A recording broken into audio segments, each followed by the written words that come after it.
Hi, I'm Ashley Anglin, and I'm here with my grandma, and for the family tree project. And she has a lot of stories that she's been telling me lately about her family and about my family. And so I just thought I wanted to get some things on tape. I'm just going to ask her some questions because she's got a really good memory. Ready? Ready? Mm-hmm. Well, just like talk about your parents. Like, who were your parents? We call them Grandma. Well, we call Mom and Pop. Mm-hmm. And then they had Grandma and Grandpa, and they lived with us too in the last years. We had a long house, and they built another new house attached to the long house, and so they made it into a real nice double house home, and we enjoyed having them together. And my dear little grandma was the dearest little person in the whole world, and I loved her so much. And my grandpa was a very, very good farmer. And now the thing I remember first about me was they used to ask me how old I was. I'd hold up like that. That would be 3. I was 3. And when we were going to move from one farm to the other, and I was 3. So I was 3 years old. And the first thing I remember in the new home, it was a funny thing out there on the lawn close to the house, and it was, I didn't know what it was, but it was a pump. And so my brother Orrin, which was 4 years older than I was, he said, you take that handle, and he showed me where the handle was, that you could go up and down, and water would come out. And I couldn't believe that could happen. I just couldn't believe that could happen. And so I used to love to go out there and in my little bare feet and go and pump some water and play. And the water spatter in the water with my bare feet. And that's the first thing I remember, and I never did forget that. Mm-hmm. What were your parents' names? My parents' names were were Mom and Dad. Wilson David Hoffstetter. Now the reason his name was D was when they had 7 brothers, and when they all went to go to the bank and get money and all and get a checkbook, they had to have a middle name. So they all of them took the name David, and so it was Wilson David Hoffstetter and Lily Lavina Chance before she was married. Mm-hmm. Now, what were all of your brothers and sisters' names? And like, start with the oldest. But my oldest sister's name was Agnes, and she was one of the first ones that graduated from high school, the Oriole High School building. And then from there she went on went to school to Wadsworth, Ohio, in the horse and buggy.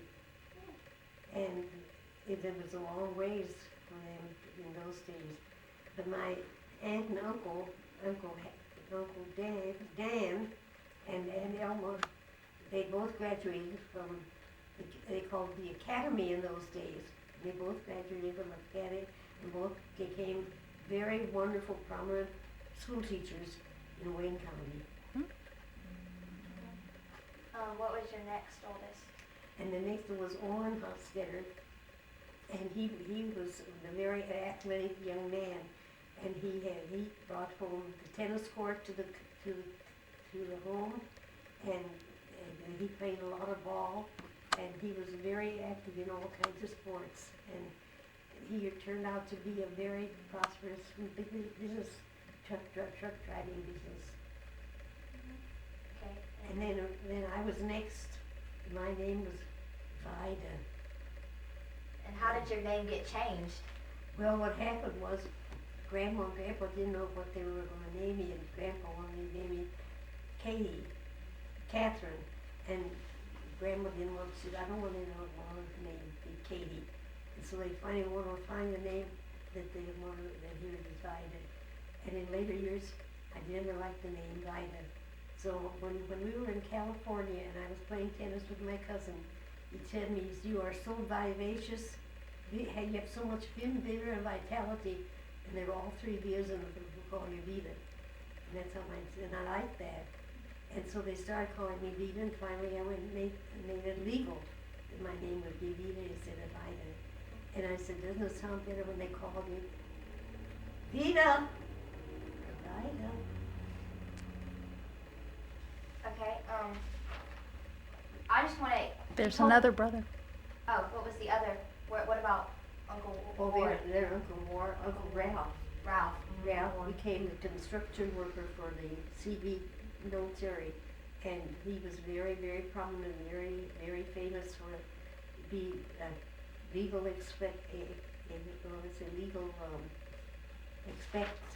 Inspections. constructions, inspector in construction. And he finally ended up in Guam, and there was a good many years, and that's where he raised his family. And then after he retired, he came back and they bought a lovely woman, Pensacola, and he lived there until he was passed on. And his wife was Joyce, and we loved Joyce so much. They had two boys, Larry and Timmy, and they're both very prominent young men. And Ward. And then Ward, well, he was also very athletic, and his most famous game of all his whole life, from the time he was a little guy, played tennis. And he's still playing tennis at the age of, how old would he be? 82. At 82, he's still out there playing tennis. Still playing tennis. He tried to teach me how to play tennis. It didn't work. But he was very good for the insurance. He had the United Mutual for the insurance company, and he did very well for them. Right now she's going to tell a story that I heard her tell, and I thought it was very amusing. And I actually think I found a picture of one of them. I bet you did. And it's a block, and I'm going to show it to my class. I'm going to show it. And one of the stories was about two of her twin uncles, and so I'm going to let her tell about that family real quick.